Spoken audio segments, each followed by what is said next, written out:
My life flat out imploded the minute I saw my son Derek climb out of that huge U-Haul truck with his wife, Sophia.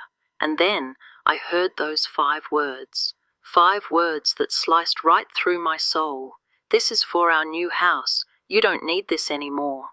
They walked right into my home, built with my late husband George's sweat and my sacrifice, and went at it like a crew of thieves. They hauled out my big screen TV, my stainless steel refrigerator, the antique furniture, even those landscape paintings that had been hanging on my wall for 30 years. I just stood there in my kitchen in a quiet suburb of Phoenix, Arizona, watching them drive away with every single memory I had.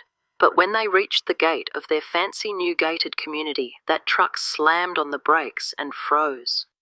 And what happened next? Well, you won't believe the poetic justice of it.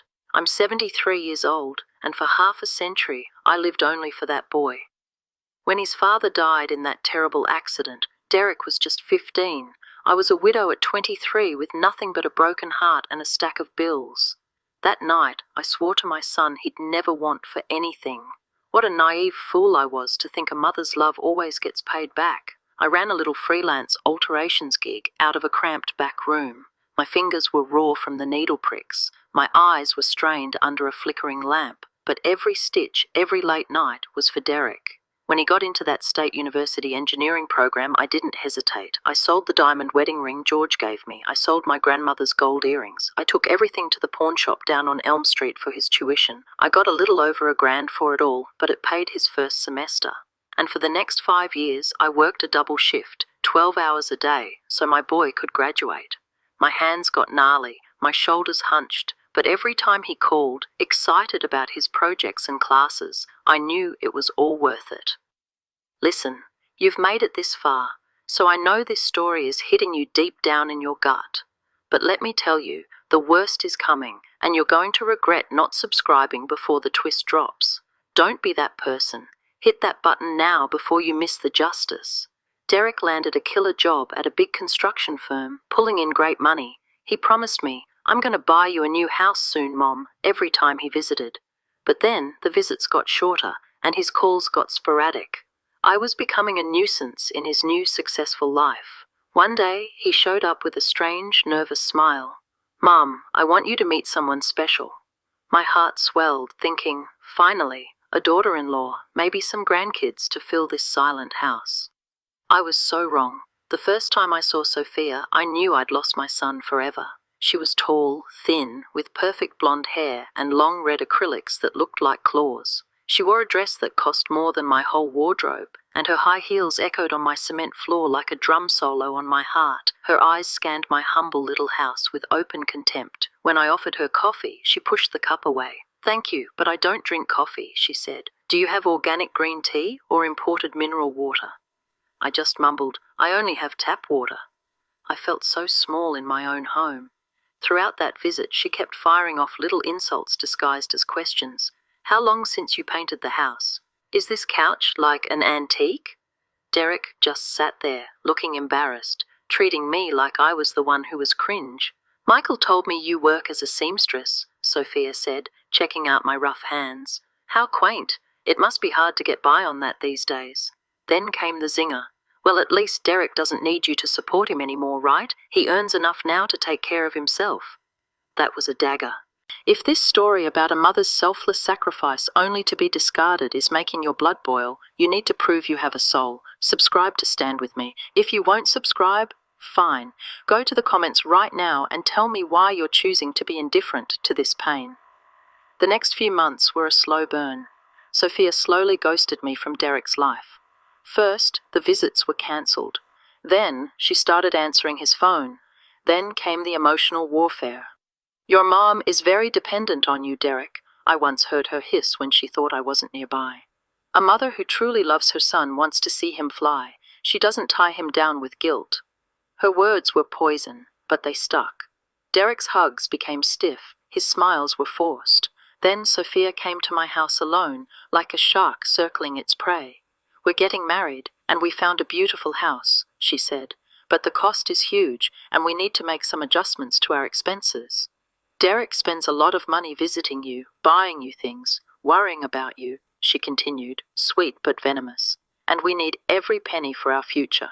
Then the hammer fell. It's time for you to stop being a burden to him. A burden, I repeated, my voice cracking. I worked my whole life so he could have a chance, but she just looked at me with that cold smile. Michael is no longer a child who needs his mom to support him. He has a man's responsibilities with me. He needs to focus on us.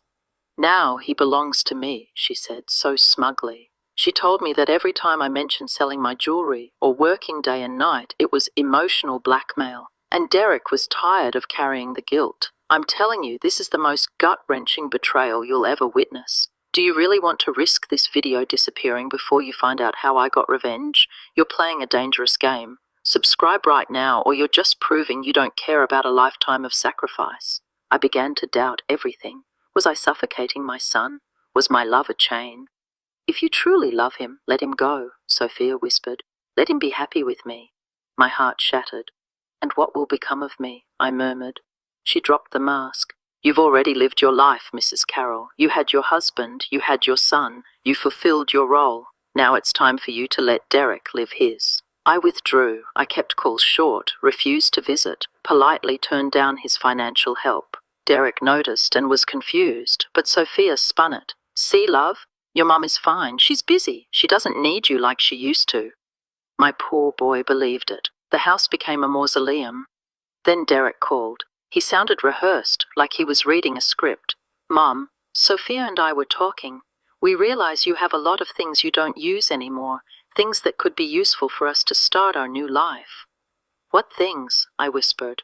Well, your TV is pretty big for one person, don't you think? And your refrigerator, too. Sophia says an older person doesn't need such a big fridge. Then came the final insult. And you have those beautiful paintings in the living room. Dad bought them with so much love, and Sophia thinks it would be nice for them to stay in the family. I am begging you to stick around. I'm an old woman, and if my story doesn't get out, no one will know what they did to me. Don't let me be invisible. The algorithms hate people like me. If you don't subscribe and comment right now, this video dies, and I'm forgotten. Tell me your own abandonment story in the comments if you won't subscribe. I tried to fight. Those things are all I have left of your dad, Derek. Mom, don't be selfish, he replied, using the words Sophia had programmed him to use. You've already lived your life. Now it's our turn. The poison was now coming from my own son's mouth. I gave up. All right, I murmured. You can take what you need. The day of the move came on a Tuesday morning. The roar of the truck announced the dreaded arrival. Derek and two moving guys climbed out. Sophia pulled up in her silver sedan. Derek's hug was quick and mechanical. We brought help to make it faster. We don't want to bother you for too long. His words made it clear.